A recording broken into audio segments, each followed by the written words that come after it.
ఏలూరు జిల్లా Chintalapudi market yard committee chairman పదవిని దళితుడికి ఇవ్వాలని కోరుతున్నారని ఐటీడీపీ నియోజకవర్గ కన్వీనర్ బోడా అనీష్ కుమార్ అన్నారు.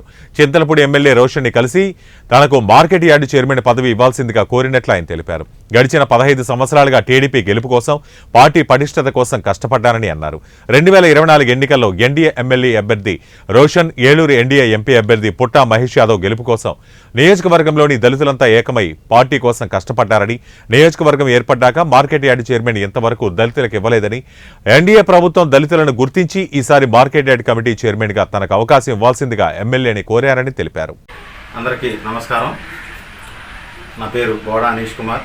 చింతలపూడి నియోజకవర్గ తెలుగుదేశం పార్టీలో ఐటీడీపీ విభాగ అధ్యక్షుడిగా పనిచేస్తూ ఉన్నాను.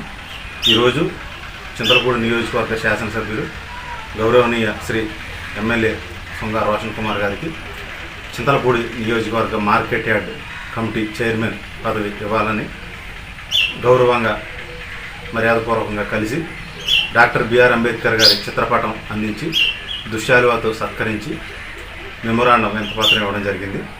ముఖ్యంగా మార్కెట్ యార్డ్ కమిటీ ఏర్పడిన నాటి నుండి ఈ రోజు వరకు కూడా Chintalapudi market yard committee chairman దళితులకు ఇవ్వలేదు. ముఖ్యంగా ఈ 5 సంవత్సరాల కాలంలో దళితులకు ఒకసారి ఏఎంసీ చైర్మన్ పదవి ఇస్తే తెలుగుదేశం పార్టీ కానీ, ఎమ్మెల్యే సొంగ రోషన్ కుమార్ గారు, ఎంపీ పుట్టా మహేష్ యాదవ్ గారు కూడా చరిత్రలో నిలిచిపోతారు. ఆ పద్ధతి అంతా, వివరణ అంతా కూడా ఎమ్మెల్యే రోషన్ కుమార్ గారికి చెప్పడం జరిగింది. ముఖ్యంగా చింతలపూడి నియోజకవర్గంలో దళితులందరూ ఏకమై ఎమ్మెల్యే రోషన్ కుమార్ గారిని, ఎంపీ పుట్టా మహేష్ యాదవ్ గారిని, ముఖ్యంగా ముఖ్యమంత్రి నారా చంద్రబాబు నాయుడు గారిని గెలిపించి పార్టీని అధికారంలోకి తీసుకురావడానికి దళితులందరూ శాయశక్తులా కృషి చేశారు.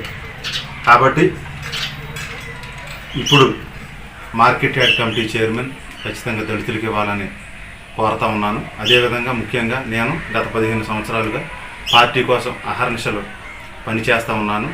ప్రత్యక్షంగా సోషల్ మీడియా వేదికగా అప్పటి ప్రభుత్వం నాపై ఎన్నో అక్రమ కేసులు కూడా పెట్టడం జరిగింది. అయినా బెదరకుండా, వెనకడుగు వేయకుండా తెలుగుదేశం పార్టీ కోసం, పార్టీ పటిష్టత కోసం కష్టపడడం జరిగింది. అదేవిధంగా